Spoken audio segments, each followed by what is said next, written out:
ہمیں یہ پتہ چلتا ہے کہ اب نماز کا وقت ہو چکا ہے۔ اذان کا لغوی معنی کیا ہے؟ خبر کے معنی میں ہے، اعلام کے معنی میں خبر دینا۔ اصطلاحی طور پر کیا معنی؟ کہ مخصوص اوقات کے اندر مخصوص کلمات کے ذریعے مخصوص طریقے سے لوگوں کو بتانا کہ اب نماز کا وقت ہو چکا ہے۔ اور یہ اذان جو ہے بحیثیت حکم سنت طریقہ ہے، ہاں اگر بے وقت دی جائے نا تو پھر اس کا لوٹانا واجب ہے۔ اور آپ کو معلوم ہے کہ اذان کی بہت ساری فضائل ہے۔ اگر کوئی اذان کیا کرے گا 12 سال تک تقریباً، جیسے کہ مختلف احادیث میں آیا ہے، اخلاص و احتساب کے ساتھ دے گا تو اس کے لیے جنت ہے۔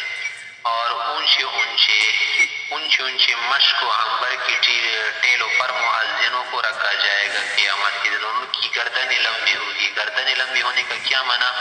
کہ وہ عزت والے ہوں گے اور اونچے مقامات پر ہوں گے۔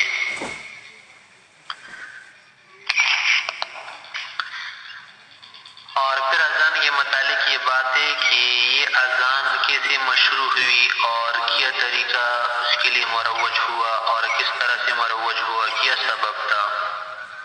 اصل سبب یہ تھا کہ جب نبی علیہ السلام نے ہجرت فرمائی تو اس وقت یہود نصارہ مختلف طریقوں سے اپنی عبادت کے لیے لوگوں کو بلاتے تھے۔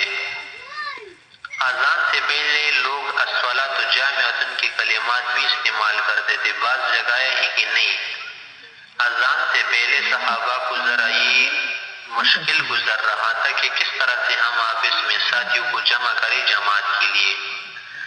تو مشورہ ہوا، کسی نے کہا کہ ناقوس والا طریقہ رائج کریں گے کہ ناقوس یا سور پھونکیں گے نا تو لوگ آئیں گے۔ کسی نے کہا کہ آگ کا طریقہ اختیار کرے، آگ جلائیں گے۔ کسی نے کیا کہا، کسی نے کیا، مختلف مشورے دے گئے مگر چھوڑ دیے گئے، اس لیے کہ آگ کے جلانے مجوس کے ساتھ مشابہت آ رہی تھی، ناقوس کے پھونکنے میں یا سینگے کی پھونکنے میں یہود کے ساتھ مشابہت آ رہی تھی۔ اسی طرح اور بھی بہت ساری باتیں تھیں ادب کے بجانے میں۔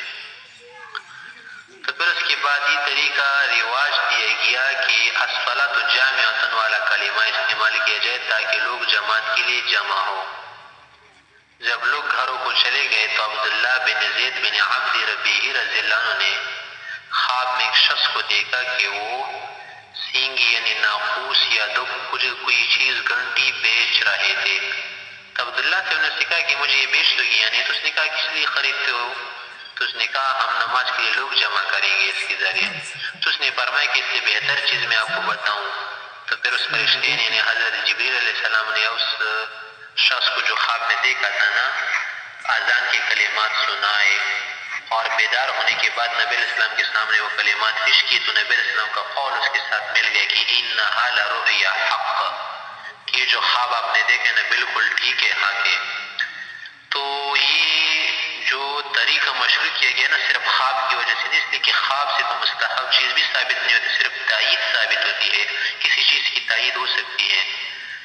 تو یہ جو اذان سنت کی طور پر مشروع ہوئی نا، یہ خواب کی وجہ سے نہیں بلکہ رسول اللہ کا قول اس کے ساتھ مل گیا تھا۔ اور آپ کو معلوم ہے نا کہ یہ کلمات نبی صلی اللہ علیہ وسلم جب سنے نا تو کہا انہا لرؤیا حق، یہ سوچ سے فرماتا کہ خود حضرت محمد صلی اللہ علیہ وسلم نے شب معراج میں یہ کلمات کسی فرشتے سے سنے تھے مگر بھول گئے تھے۔ جب عبداللہ سے ہم نے یہ کلمات سنائے تو رسول اللہ علیہ السلام کو یاد آیا کہ یہ کلمات تو میں نے سنے تھے، اس لیے کہا کہ انہا لرؤیا حق۔ اس کے علاوہ دوسرے بھی بہت سارے صحابہ نے خواب دیکھا تھا۔ اس کے بعد اذان والا طریقہ مشروع کیا گیا۔ اور پھر اذان کے کلمات جو ہے نا ہمارے مذہب کے مطابق 15 بنتے ہیں، صبح کی اذان میں 17 بنتے ہیں، اور اسی طرح اقامت کی بھی 17۔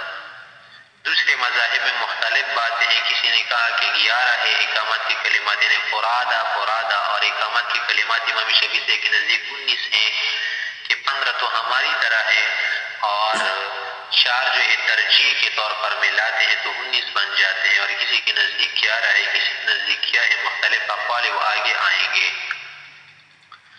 اب اس کی حیثیت بیان کرتے ہیں کہ الاذان سنت للصلوات الخمس، اذان سنت مؤکدہ ہے، یعنی سنت طریقہ ہے 5 نمازوں کے لیے، مردوں کے لیے کہ مرد اذان دیں گے، والجمعہ الجمعہ اس طرح جمعے کے لیے لا سواہا کسی اور نماز کے لیے جیسے کہ نماز جنازہ عیدین کی نماز یا سجدہ تلاوت اس کے لیے اذان سنت نہیں ہے لنقل المتواتر متواتر حدیث کی نقل ہونے کی وجہ سے.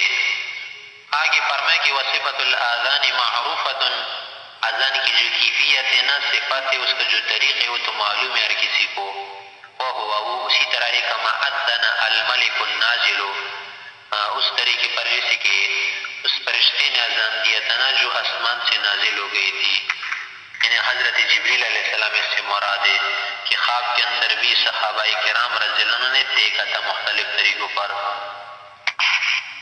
کہتے جیسے کہ حاشیے کے اندر بھی وہ حدیث بیان ہوئی ہے عبداللہ بن زید بن عبد ربیعہ کی حدیث کہ اللہ اکبر اللہ اکبر اللہ اکبر اللہ اکبر اشہد ان لا الہ الا اللہ دو مرتبہ اشہد ان محمد رسول اللہ دو مرتبہ حی علی الصلاۃ دو مرتبہ حی علی الفلاح دو مرتبہ پھر اللہ اکبر لا الہ الا اللہ یہ اذان کی کلمات 15 کلمات بنتے ہمارے امام حنفیہ کے ہاں اور پھر یہ کلمات حضرت عبداللہ بن زید بن عبد ربیعہ نے حضرت بلال کو سنائے تھے پیغمبر علیہ السلام کے حکم سے اس لیے کہ فَإِنَّهُ أَنْدَى صَوْتًا مِنْكَ نبی علیہ السلام نے اس سے فرمایا کہ اس کی آواز اونچی ہے. ولا ترجیع فیہا آگے فرمایا ولا ترجیع فیہ اذان کے اندر کوئی ترجیح نہیں. ترجیح کا کیا معنی کلمات کا بار بار لوٹانا. ترجیح کا معنی یہ ہے نا کہ ایک مرتبہ شہادتین کو آہستہ آواز سے کہے بصوت خافض اور دوسری مرتبہ میں اونچی آواز سے کہیں وہ ترجیح یہ ہے نا کہ ایرجع کی ترجیح کرے کہ فیرفع صوته بالشہادتین کہ شہادتین یعنی دون اشہد ان لا الہ الا اللہ و اشہد ان محمد رسول اللہ اونچی آواز سے کہے بعد ما خفض بہما بعد اس کے کہ ایک مرتبہ میں اس نے نیچی آواز سے کہے ہو. وقال الشافعی رحمہ اللہ فیہ ذالک امام شافعی صاحب نے فرمایا کہ اذان کے اندر ترجیح ہے اور دلیل کیا ہے دلیل لیتے ہیں اس کے لیے حدیث ابی محذورہ رضی اللہ عنہ ابو محذورہ رضی کی حدیث ہے نا کہ ان النبی علیہ السلام امرہ بالترجیح نبی علیہ السلام نے اس کو ترجیح کا حکم دیا تھا.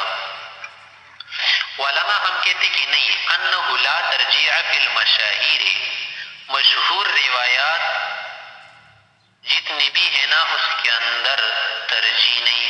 خود جو کیا ہے ابو محذور رضی اللہ عنہ اس کی حدیث میں بھی ترجیح نہیں ہے. وکان ما رواہ اور جو حضرت ابو محذور نے نقل کیا ہے نا تعلیما وہ تعلیم کے طور پر تھا تعلیم کے معنی سکھانے کے طور پر تھا نا فظنہ ترجیحا اس نے اس کو ترجیح سمجھ لیا. امام شافعی رحمہ اللہ نے ابو محذور کی روایت سے استدلال کیا حالانکہ ابو محذور کی روایت ہمارے پاس بہت سارے طرق کے ساتھ موجود ہے نا اس کے اندر آیا ہے کہ ابو محذور خود بھی ترجیح نہیں کرتے. اس طرح سعد القرض رضی اللہ عنہ جو تھے نا اس کی اذان میں بھی ترجیح نہیں عبداللہ بن زید بن عبد ربیعہ کی اذان میں بھی ترجیح نہیں. اسی طرح بعد کے زمانے میں بھی ترجیح کا طریقہ نہیں رہا صحابہ میں. اصل میں بات ہے کہ ابو محذور رضی اللہ عنہ اس وقت چھوٹے تھے جب اذان دی جا رہی تھی نا تو یہ نقل اتار رہے تھے. نبی علیہ السلام کو بلایا کہ آ جاؤ اور اسے کہا کہ اذان دو اور اس نے اشہد ان محمد رسول اللہ یا اشہد ان لا الہ الا اللہ دونوں پر آ کر آواز کو پست کیا. تو نبی علیہ السلام سے فرمایا کہ نہیں زور سے کہو. تو یہ کلمات جو دوبارہ اس سے کھلوائے گئے نا تعلیم کے لیے تھے یا ترسیخ الایمان فی القلب کے لیے تھے کہ ایمان اس کے دل میں راسخ ہو جائے مضبوط ہو جائے پکا ہو جائے. یا ہم یہ کہیں گے کہ تعلیم کی تعلیم کا کیا معنی کہ تعلیم کے طور پر لوگ کیا کرتے بار بار کلمات پڑھواتے تاکہ اچھی طرح یاد ہو جائے مگر اس نے ترجیح سمجھا. بس جو کچھ بھی ہونا ترجیح والا طریقہ بھی جائے اس لیے کہ حدیث ثابت ہے مگر ہمارے ہر راجح بات کیا ہے کہ ترجیح نہیں ہے. آگے فرمائے کہ وَيَزِيدُ یا وَيُزِيدُ فِي آذان الفجر فجر کی اذان میں مؤذن زیادہ کرے گا بعد الفلاح حی علی الفلاح کے بعد الصلاۃ خیر من النوم کہ نماز دن سے کیا ہے بہتر ہے، مرتين 2 مرتبہ کہے گا. لأن بلال رضی اللہ عنہ قال کہ بلال رضی اللہ عنہ نے کلمات کہی تھی الصلاة خیر من النوم حين اس وقت وجد النبی علیہ السلام راقدا جب اس نے دیکھا کہ نبی علیہ السلام سو رہے ہیں. تو فقال علیہ السلام جب نبی علیہ السلام نے کلمات سنے نہ بیدار ہو گئے تو فرمایا کہ ما احسن هذا یا بلال، اے بلال کتنی ہی اچھی کلمات ہیں، اجعلہ فی اذانک، صبح کی اذان میں اس کو مقرر کر دو حی علی الفلاح کے بعد. وخص الفجر به یا وخص الفجر به عملی طور پر فجر کو اس کے ساتھ خط کیا گیا اور نبی صلی اللہ علیہ وسلم کا قول بھی تھا نا کہ فجر کی اذان میں اس کو کر دو. اذان کا لفظ کا آتا ہے جعلوا فی اذانک، لیکن ظاہر سی بات ہے کہ اس سے مراد صبح ہی کی اذان تھی. یہ اس لیے خاص کیا کہ لأنه وقت نوم و غفلہ، کہ صبح کا جو وقت ہے نا وہ نیند کا وقت ہوتا ہے، غفلت کا وقت ہوتا ہے کہ اکثر لوگ اس وقت سوتے ہیں، غافل رہتے ہیں، اس لیے کلمات اس میں کر دی گئے. دوسری اذان میں فجر، ظہر، عصر، مغرب وغیرہ کی اذان میں کلمات مشروع نہیں کیے گئے. آگے فرمائے کہ والاقامت، اقامت مثل الاذان، اذان ہی کی طرح ہے ہمارے مذہب کے مطابق.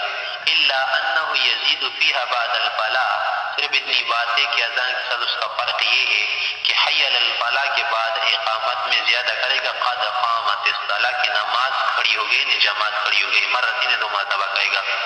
هكذا فعل الملك النازل من السماء، اسی طرح نازل شدہ فرشتے نے بھی کیا تھا. وہ المشہور، اور یہ کیا ہے مشہور بات ہے، مشہور حدیث ہے.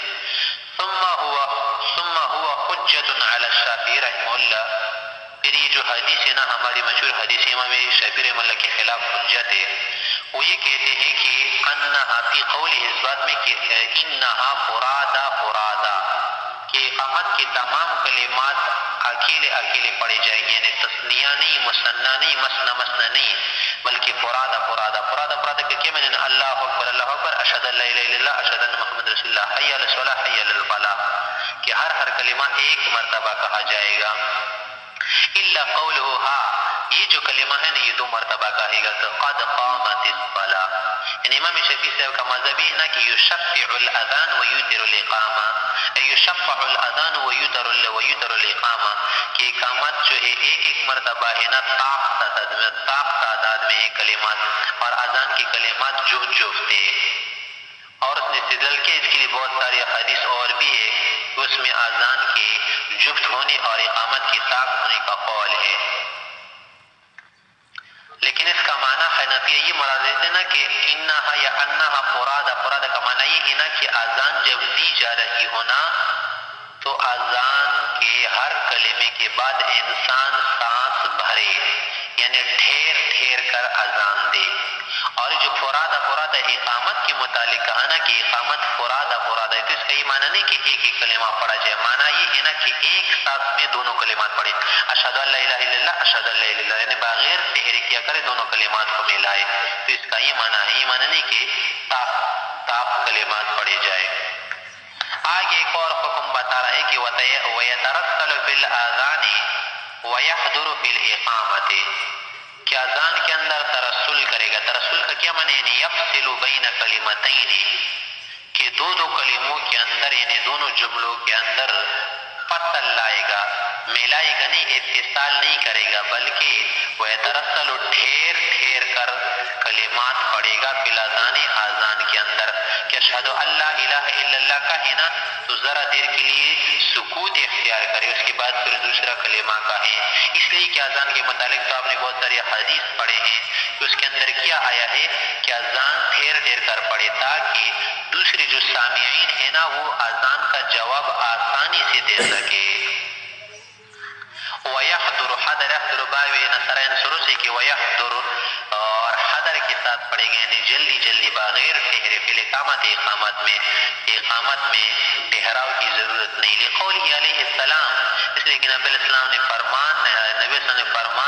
حکم فرمایا کہ اذا اذنت فترسل، جب آپ اذان دیتے ہو نا تو ترسل کے ساتھ تو ڈھیر ڈھیر کر کلمات کے اندر فصلّہ وَإِذَا أَقَمْتَ، اور جب آپ اقامت پڑھتے ہو نا کہتے ہو تو فَحْضُرْ، حضر کے ساتھ پڑھو. وَهَذَا بَيَانُ الاستحباب، استحباب والا طریقہ اگر کس کے خلاف کرے گا نا تو خلاف مستحب ہوگا، اقامت اور اذان درست ہو جائے گی. آگے فرمایا کہ وَيَسْتَقْبِلُ بِهِمَا الْقِبْلَةَ، اذان دے رہا ہو یا اقامت دے رہا ہو نا دونوں صورتوں میں قبلے کی طرف رخ کر کے اذان کلمہ دے گا. ہاں الا فی الحی علتین، ہاں حی علی الصلاۃ حی علی الفلاح میں یمنتن و یسرتن منہ کو پیر دے گا، صرف چہرے کو پیر دے گا. لأن النازل من السماء، اس لیے کہ آسمان سے جو نازل فرشتہ تھا نا اذن مستقبل القبلہ، اس نے جو اذان دیا تھا نا قبلے کی طرف رخ کر کے دیا تھا. ولو ترک الاستقبال، اگر کوئی استقبال چھوڑی نہیں قبلے کی طرف رخ کر کے نہ دے اذان بلکہ کسی اور جانب سے جازا، اذان تو جائز ہو جائے گی لحسن المقصود، کہ جو مقصود تھا نا اعلام وہ حاصل ہو گیا. البتہ اتنا ہوگا کہ وَيُكْرَهُ لِمُخَالَفَةِ السُنَّةِ، سنت کی مخالفت کی وجہ سے یہ طریقہ کیا ہوگا؟ مکروہ ہوگا، صحیح نہیں ہوگا. آگے فرمائے کہ وَيُحَوِّلُ وَجْهَهُ لِلصَّلَاةِ وَالْفَلَاحِ يُمْنَةً وَيُسْرَةً، کہ اذان دیتے ہوئے مؤذن صاحب یا اقامت دیتے ہوئے مقیم صاحب کیا کرے گا؟ حی علی الصلاۃ کے وقت اور حی علی الفلاح کے وقت دائیں بائیں منہ پھیرے گا. لأنه خطاب للقوم، اس لیے کہ حی علی الصلاۃ اور حی علی الفلاح قوم سے خطاب ہے نا، ان کو مخاطب کرنا ہے کہ آپ فلاح کی طرف آئے، نماز کی طرف آئے. تو مناسب یہی ہوگا کہ فیواجہہم یا فیواجہہم، ان کی طرف کیا کرے؟ منہ کرے، رخ کرے، مواجہہ کرے. آگے فرمایا کہ وَإِنِ اسْتَدَارَ فِي صَوْمَعَتِهِ، اگر عبادت خانے کے اندر یعنی اذان خانہ، صومعہ اس کو کہتی، میدانہ بھی اس پر بھی میں کہتے ہیں کہ اگر اس کے اندر ایک آدمی کیا کرے؟ گھوم جائے. فحسن، یہ بھی علماء نے جائز رکھا ہے. فحسن میں نے فعدب یا ادب اچھا ہے، مستحسن ہے. مراد اس کا یہ مطلب مراد اس کی ہے کہ اذا لم يستطع تحول الوجه یمینا و شمالا، کہ اگر اس کی طاقت نہ ہونا کہ چہرے کو پیر دے دائیں بائیں مع ثبات قدمے ہی، قدموں کو اپنی جگہ جمع کی ہوئے، مکانہم اپنی جگہ پر، تو پھر کیا اس کے لیے جائز ہوگا؟ کما ہوا سنت، جیسے کہ سنت طریقہ ہے کہ بِأَنْ كَانَتِ الصَّوْمَعَةُ مُتَّسِعَةً یا مُتَّسِعَةً، کہ اگر وہ اذان خانہ کیا ہو؟ بڑا ہو، طویل ہو، کشادہ ہونا، تو پھر اس صورت میں جائز ہے کہ استدار کرے، چہرے کو دائیں بائیں پھیر دے، یا اس کے علاوہ دائیں بائیں ذرا دو قدم جا کر سوراخوں کے اندر کھڑکیوں سے منہ نکال کر اذان کے حی علی الصلاۃ حی علی الفلاح کے کلمات کہے. فَأَمَّا مِنْ غَيْرِ حَاجَةٍ، اگر اس کی ضرورت پیش نہ آئے نا تو فلا، پھر استدار کا کام نہ کرے، پھر صرف تخویل وجہ کا کام کرے. آگے فرمائے کہ والافضل للمؤذن، مؤذن کے لیے افضل طریقہ یہ ہے کہ یجعل اصبعیہ فی اذنیہ، کہ اپنی دونوں جو سبب انگلیاں ہیں نا شہادت کی انگلیاں، وہ ڈال دے کان کے سوراخوں میں، یعنی سماخین کے اندر. بذالک امر النبی علیہ السلام بلال، اسی کا حکم نبی صلی اللہ علیہ وسلم نے بلال سے کو دیا تھا.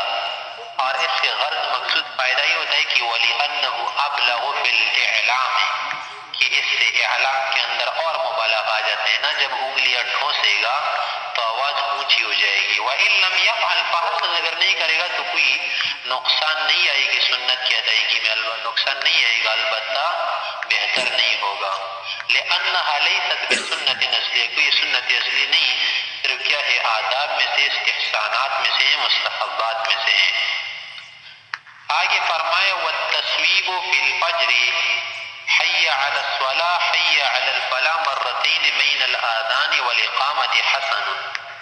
تصویب کا کیا معنی ہے؟ تصویب کا معنی ہے نا العود الی الاعلام، یا الاعلام بعد الاعلام، کہ ایک اعلان کے بعد دوسرا اعلان کرنا. یعنی صرف کوئی تو مخصوص الفاظ ہے نہیں، بلکہ جس بھی زبان میں یہ کلمات کہے نا درست، یہ ضروری کہ حی علی الصلاۃ کہے یا حی علی الفلاح کہے، کسی بھی زبان میں کہے صبح کے وقت میں، یا یہ کرے کہ اذان و اقامت کے درمیان لوگوں سے کہے کہ نماز کا ٹائم ہو چکا ہے، اب آ جاؤ، جماعت کھڑی ہو رہی ہے، تو یہ جائز ہوگا۔ جائز کا کیا معنی؟ یعنی بہتر ہے۔ اصل میں بات ہے کہ یہ تصویب والا جو طریقہ ہے نا، علماء کوفہ نے صحابہ کے دور کے بعد جاری کیا تھا کہ احوال بدل گئے تھا نا، اور لوگ جو ہے سستی کر رہے تھے یا کسی کو پتہ بھی نہیں چلتا تھا، خصوصاً تو وہ لوگ جو سلطنت، حکومتی اور مناصب کی امور میں مشغول تھے اور دینی امور میں لوگوں کے اندر سستی آئی تھی، تو علماء نے اس کو کیا کر دیا؟ جاری کر دیا۔ پھر اس کے اندر یہ بات ہے کہ یہ جو تصویب ہے نا، ہر کسی کو کی جائے یا صرف خاص افراد کے لیے کی جائے؟ امام صاحب نے فرمایا نا کہ مؤذن کے لیے تو یہ اچھا رہے گا کہ اگر کوئی بڑا کام کرنے والا آدمی ہو نا، کسی بڑے منصب والا ہو جو کام کے اندر زیادہ مشغول ہو نا، تو اس کے پاس جا سکتے، اس کو سلام وغیرہ کرو، کہیں کہ نماز کا ٹائم آ جائے۔ امام محمد صاحب نے فرمایا کہ اس کی کوئی خصوصیت نہیں ہے، بس تمام لوگ اس بات میں برابر ہے، بس کسی کو بھی کہے جائز ہے۔ البتہ صحیح بات یہ ہے کہ اس کو سنت نہ سمجھے اور اس کو کوئی سنت طریقہ بنائے، اگر کوئی کرے تو اس پر نکیر نہ کرے، کوئی نہ کرے تو اس پر بھی نکیر نہ کرے۔ جواز کی حد تک کہ کسی بھی زبان میں تصویب کرے درست نماز کے لیے، یعنی اس کا درجہ ایسے ہی بنتا ہے جیسے نماز کے لیے لوگوں کو جگانا، بیدار کرنا اور لوگوں سے کہنا کہ نماز کے لیے آ جاؤ، جسے دعوت کے طور پر وہ درست ہے، لیکن سنت طریقہ بنانا درست نہیں ہے۔ فرمایا کہ وہ تصویب کرنا، یعنی لوگوں سے کہنا کہ نماز کے لیے جو دوبارہ اذان کے بعد گھروں پر گھومنا اور حجروں میں گھومنا اور بیٹکوں کے پاس آنا اور لوگوں کے گھروں کو آنا اور دروازے کٹکھٹانا کہ آ جاؤ نماز کا وقت ہے۔ الفجر خصوصی طور پر تو فجر کی نماز میں حی علی الصلاۃ کہنا یا حی علی الفلاح کہنا مرتين، دو مرتبہ بین الاذان والاقامہ، اذان و اقامت کے درمیان، حسن بہتر طریقے، کوئی جو ہے بدعت نہیں ہے۔ بدعت صرف لغوی طور پر معنی میں تو بدعت ہے کہ احداث ہے، باقی یہ بدعت نہیں، اس لیے کہ شریعت کے خلاف بھی نہیں، اور ہم نے اس کو سنت تھوڑی سمجھے، کوئی دین کا طریقہ نہیں سمجھے، ویسے استمداد کے لیے ہم استعمال کرتے تاکہ لوگوں کے لیے ایک معاونت ہو دین کی طرف کھینچے۔ یہ فجر کی نماز میں خصوصاً یہ طریقہ جو اختیار کیا جاتا ہے نا، اس لیے کہ لأنہ وقت نوم و غفلہ، کہ وہ غفلت اور نیند کا وقت ہوتا ہے۔ وَكَرِهَ فِي سَائِرِ الصَّلَوَاتِ، یا وَكُرِهَ فِي سَائِرِ الصَّلَوَاتِ، باقی نمازوں میں مکروہ ہے۔ وَمَعْنَاهُ، اعلام کا معنی آپ بتا رہے، لغوی طور پر اصطلاحی طور پر یہ ہے کہ العود الى الاعلام، دوبارہ اعلام کی طرف لوٹ آنا۔ وَهُوَ عَلَى حَسْبِ مَا تَعَارَفُوهُ، یہ اس طریقے پر ہوگا نا جیسے کہ علماء نے اس کو متعارف کیا تھا، جس انہوں نے جاری کیا تھا۔ وَهَذَا تَصْوِيبٌ، یہ وہ تصویب ہے نا کہ احدثه علماء الکوفہ، کہ کوفہ کے علماء، کوفی علماء نے اس کو ایجاد کیا تھا، بنایا تھا، بعد عقد الصحابہ رضوان اللہ علیہم اجمعین، صحابہ کے دور کے بعد، لتغیر احوال الناس، لوگوں کے حالات کے بدلنے کی وجہ سے۔ وخصوا الفجر به، خصوصی طور پر فجر کو اس کے ساتھ خاص کیا تھا، لماذا کرنا، اس کی وجہ ہم نے بتائی کہ وہ وقت النوم والغفلت ہے۔ والمتأخرون، متأخرین علماء جو تھے نا، استحسنوه في الصلوات كلها، تمام نمازوں میں اس طریقے کو مستحسن سمجھا تھا۔ مستحسن کا کیا معنی؟ جسے آپ کو معلوم ہے کہ ما رآه المسلمون حسنا فهو حسن عند اللہ، کہ جس چیز کو مسلمان حسن سمجھنا بدعت نہ ہو تو اللہ کے ہاں بھی کیا ہے، بہتر چیز ہوتی ہے۔ اور یہ مستحسن تمام نمازوں میں کیوں سمجھا تھا یہ طریقہ؟ اس لیے کہ لظہور التوانی فی الامور الدینیہ، کہ دینوں امور کے اندر لوگوں میں سستی اور غفلت کیا ہے، ظاہر ہو چکی ہے۔ وقال ابو یوسف رحمہ اللہ، امام یوسف صاحب رحمۃ اللہ علیہ نے فرمایا ہے کہ لا ارى باسا، اس میں کوئی حرج نہیں سمجھتا، کوئی بات، کوئی زویر، کوئی تنگی نہیں سمجھتا کہ ان یقول المؤذن للامیر، کہ مؤذن کسی امیر، حاکم یا کسی ذو عہدہ، ذی منصب سے کہے کہ الصلوات کلها، تمام نماز میں، کہ السلام علیک ایھا الامیر ورحمۃ اللہ وبرکاتہ، حی علی الصلاۃ حی علی الفلاح، الصلاۃ نماز کی جو یرحمک اللہ، یعنی ویسے عربی کی کلمات کسی بھی زبان میں پڑھ سکتے اور ضروری نہیں کہ اتنے تکلفات کرے، بس سادہ انداز میں کہہ سکتے کہ نماز کا وقت آپ حضرات آ جائے۔ واستبعده محمد رحمہ اللہ، امام محمد صاحب نے اس طریقے کو بعید سمجھا، یعنی اچھا نہیں سمجھا، کہ اس میں امیر یا ایک خاص عام کی کوئی خصوصیت نہیں، عادی شخص ہو یا خاص شخص ہو سب اس میں برابر ہے کہ لأن الناس سواسیۃ فی امر الجماعہ، کہ جماعت کے معاملے میں تمام لوگ کیا ہے، برابر ہے۔ وہ ابو یوسف رحمہ اللہ، اب اس کی وجہ کہ امام یوسف نے عمرا حکما وغیرہ کو کیوں خاص کیا تو فرمائے کہ وہ ابو یوسف رحمہ اللہ خصهم بذالک، اس کے ساتھ اس لیے خاص کیا تھا کہ لزیادت اشتغالهم بامور المسلمین، کہ یہ حکما عمرا وغیرہ مسلمانوں کی امور میں مشغول رہتے نا، انہی کی خاطر کیا کرتے ہیں، یہ سب کچھ کر رہے ہیں تو ان کو تصویب کرنا زیادہ جو ہے بہتر ہوگا، کئی لا تفوتهم الجماعت، تاکہ ان سے جماعت نہ رہ جائے، فوت نہ ہو جائے۔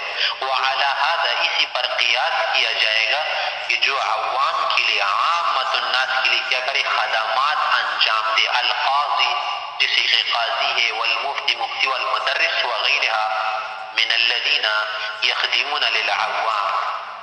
آگے فرمایا کہ وَيَجْلِسُ بَيْنَ الْأَذَانِ وَالْإِقَامَةِ إِلَّا فِي الْمَغْرِبِ، کہ اذان و اقامت کے اندر ذرا فصل کرے گا۔ فصل کا کیا معنی ہے نا، بالفور اذان کی اقامت نہیں کرے گا کہ فوراً جماعت کے لیے کھڑا ہو جائے، بلکہ ذرا سا فاصلہ لائے گا، تقریباً 3 سبحان اللہ کے برابر بھی اگر فاصلہ کرے نا تو استحباب والا طریقہ ادا ہو جائے گا، جلسہ خفیفہ کرے۔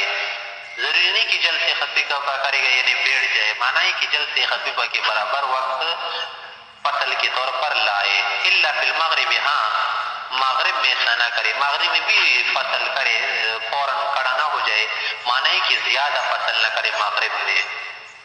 وہذا عند ابی حنیفہ رحمہ اللہ، امام اعظم صاحب کا مذہب ہے۔ وقال، صاحبین نے فرمایا کہ یجلس فی المغرب ایضا جلسۃ خفیفۃ، کہ مغرب کی نماز میں بھی یعنی اذان اقامت کے درمیان جلسہ خفیفہ کرے گا، لأنه لا بد من الفصل، کہ فصل تو ضروری کیوں، اذ الوصل مکروہ، کہ وصل اتصال ایسا کرنے کے کچھ بھی فصل نہ ہو، یہ مکروہ ہے۔ ولا يقع الفصل بالسکتہ، اور پھر فرمائنا کہ امام صاحب کے قول کے مطابق سکتے سے فصل واقع نہیں ہوگا، اس لیے کہ سکتہ تو ہر جگہ پر پایا جاتا ہے۔ سکتے کا کیا معنی ہے، سانس بھرنا، لوجودها بین کلمات اذان، کہ تو اذان کی کلمات میں موجود ہی ہوتا ہے کہ اشہد ان لا الہ الا اللہ، ایک سانس بھر لے پھر اشہد ان لا الہ الا اللہ پڑھے، یہ تو اذان کے کلمات بھی موجود ہے۔ اگر اتنا فاصلہ ہے سکتہ اذان و اقامت کے درمیان ہو جائے نا تو اس سے فصل واقع نہیں ہوگا۔ فیفصل بالجلسۃ الخفیفہ، پس یہ اچھا ہوگا نا کہ جلسہ خفیفہ کے ذریعے سے فصل ہے۔ جلسہ خفیفہ کتنا ہوگا کہ 2 رکعت اس سے کیا ہو، کم ہو، یعنی وہ 2 رکعت جو تو متوسط طور پر پڑھی جاتی ہے، نہ تو زیادہ فاصلہ کرے کہ بالکل طویل ہو، اور نہیں کیا کرے کم فاصلہ کرے کہ 2 رکعت سے ہی کم ہو۔ کما بین الخطبتین، جیسے کہ 2 خطبوں کے درمیان ہوتا ہے کہ 2 خطبوں کے درمیان امام تقریباً 3 سبحان اللہ کے برابر بیٹھے، اگر اس سے زیادہ بیٹھے پھر بھی مکروہ نہیں، البتہ اس سے زیادہ نہیں بیٹھنا چاہیے۔ یہ مغرب کے متعلق بتا رہے ہیں۔ دوسری نمازوں میں تو آپ کو معلوم ہے کہ اذان اقامت کے درمیان بہت زیادہ فاصلہ کیا جاتا ہے، آدھے گھنٹے تک تو ہر جگہ ہوتا ہے، اگر آدھا گھنٹہ نہ ہو 1 پاؤ یا 10 منٹ تو ہر جگہ کرتے۔ صرف مغرب میں یہ بات ہے کہ مغرب میں تقریباً اذان اقامت کے درمیان 2 رکعتین متوسطین کے برابر جلسہ یا فصل کرنا چاہیے۔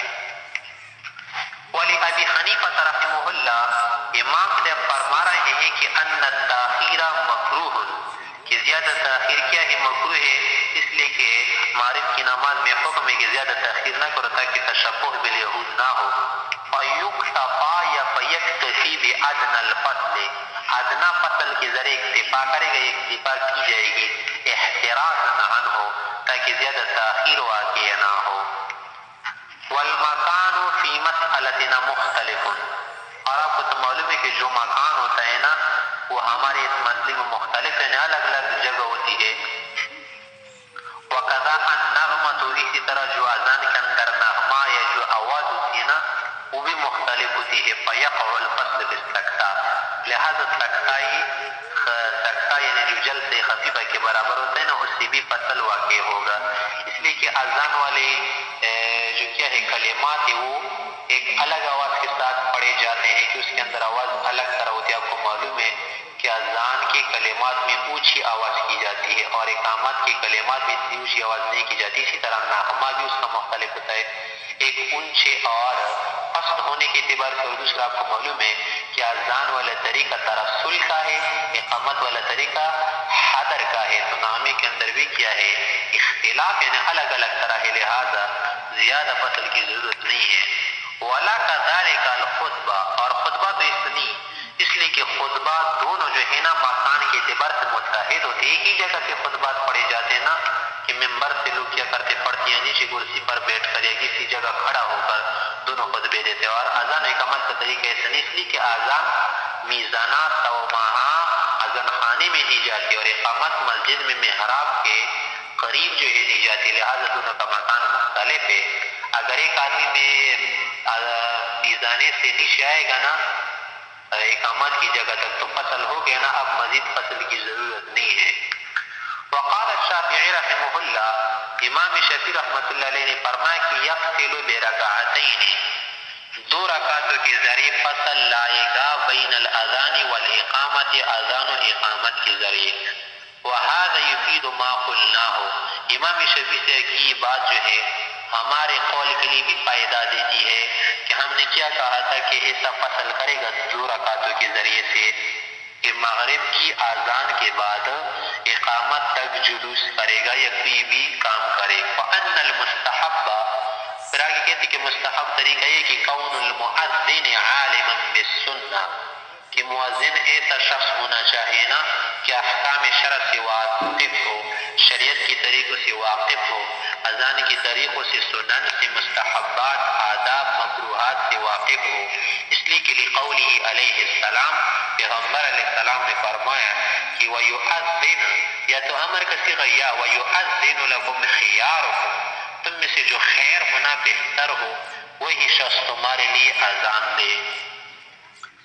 یعنی اذان کے کلمات بھی سمجھ لے سنو کہ اللہ اکبر میں حمزہ کو کیا کرے، لمبا کرے، مت کرے کہ اللہ اکبر، یہ غلط ہے. اسی طرح با کو طویل کرے کہ اللہ اکبر، بار بھی غلط ہے، بر ہے لفظ. اسی طرح شدن محمد الرسول اللہ نہ پڑھے بلکہ محمد الرسول اللہ پڑھے. حی علی الصلاۃ پڑھے، حی علی الصلاۃ نہیں ہے یہاں پر، اس لیے کہ لام حروف قمریہ کے اندر نہ حروف شمسیہ کے اندر ظاہر ہو جاتا ہے کہ حی علی الصلاۃ دفن ہو جاتا ہے. اور اسی طرح سے حروف قمریہ ہے تو اس کے اندر لام دفن ہوگا. اور حی علی الفلاح کے اندر لفظ فلاح جو ہے نا بدون شد، شد اس کے اندر نہ پڑے گا. اگر کہے گا نا کہ حی علی الفلاح تو فلاح کس کو کہتے، کسان زمیندار کو کہتے. یہاں پر تو فلاح تھوڑی ذکر کرنا ہے، یہاں پر تو فلاح کہنا ہے، فلاح کا معنی کامیابی. تو ظاہر ہے کہ الفاظ کلمات سے بھی واقف ہو کہ درست تجوید اور قاعدے کے مطابق پڑھے، اور ساتھ ساتھ اذان کے جو اوقات ہیں نا مستحب طریقے کے مطابق، آداب کے مطابق دے.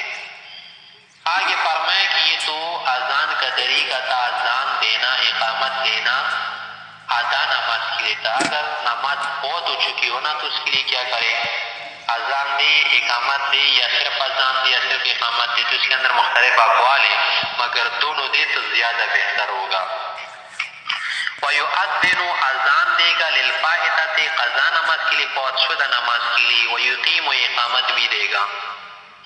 لِأَنَّهُ علیہ السلام قضاء الفجر، کہ نبی علیہ السلام نے فجر کی قضا کی تھی، غداۃ لیلۃ التعریس، لیلۃ التعریس کی صبح کو، بِأَذَانٍ وَإِقَامَةٍ، اذان و اقامت کے ساتھ.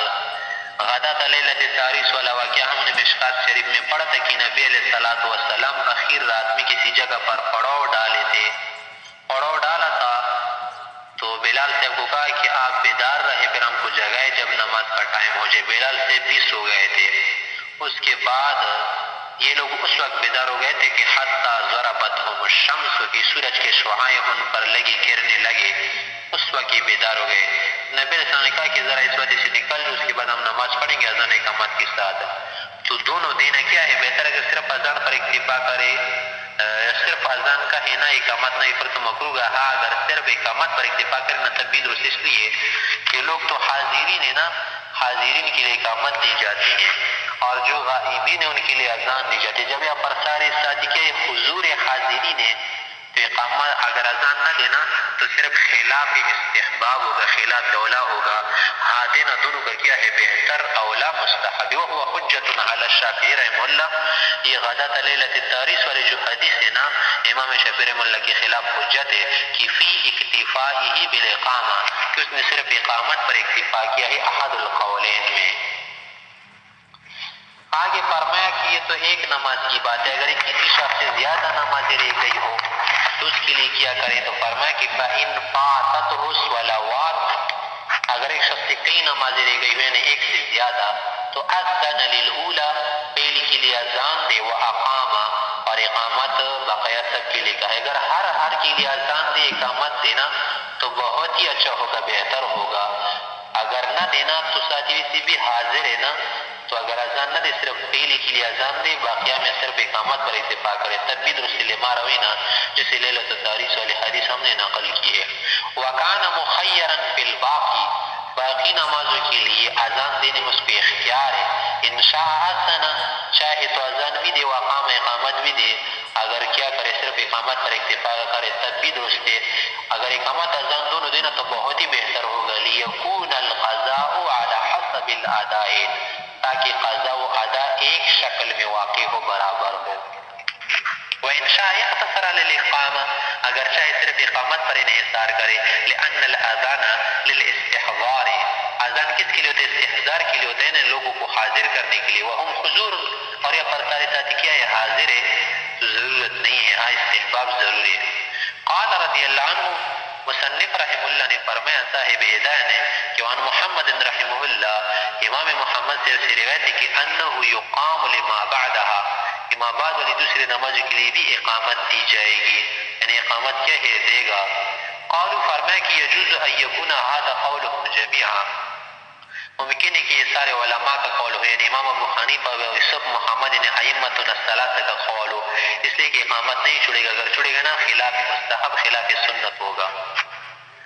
آگے فرمائے کہ وَيَنْبَغِي أَن يُؤَذِّنَ وَيُقِيمَ عَلَى طُهْرٍ، کہ اذان دینا چاہے یا اقامت دینا چاہے نا طہارت کی حالت میں دے. طہارت کا کیا معنی؟ کہ نہ تو حدث اصغر میں ہو نہ حدث اکبر میں ہو. فَإِنْ أَذَّنَ عَلَى غَيْرِ وُضُوءٍ، اگر بغیر وضو کے حدث اصغر کی صورت میں اذان دے گا، جاز، اذان تو ہو جائے گی، درست ہے. لأنه ذکر، کی ذکر کے لیے کیا ہے؟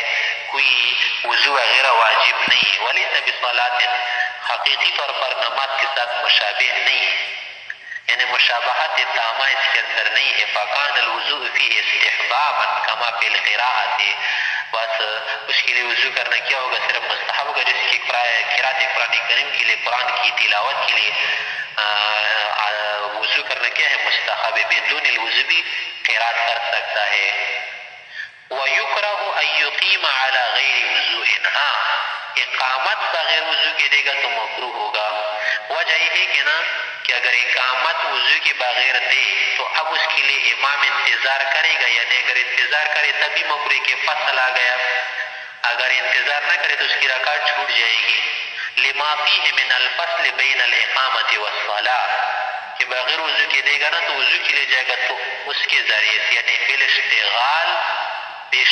بالاشتغال بالوضو کی وجہ سے اقامت اور نماز کے درمیان فصل واقع ہوگا. ویروی، ایک روایت یہ بھی کی گئی ہے کہ انہ لا تکرہ الاقامۃ ایضا، کہ اگر بغیر وضو کی اقامت دے گا نا تو یہ بھی مکروہ نہیں اذان کی طرح، کیونکہ لانہ احد الاذانین، کہ اقامت بھی کیا ہے؟ اذانی کی طرح ہے نا، یہ بھی ایک اذان ہے. مگر صحیح راجح بات یہ ہے کہ بدون الوضو اقامت دینا کیا ہے؟ مکروہ ہے. ویروی، ایک روایت ہے کہ انہ یکرہ الاذان ایضا، اذان کا بغیر وضو کی دینا بھی مکروہ ہے. وجہ یہ ہے نا کہ اذان اصل میں ایک دعوت ہے نا، جب یہ لوگوں سکھا گیا کہ حی علی الصلاۃ، حی علی الفلاح، تو گویا کہ ایک داعی ہے.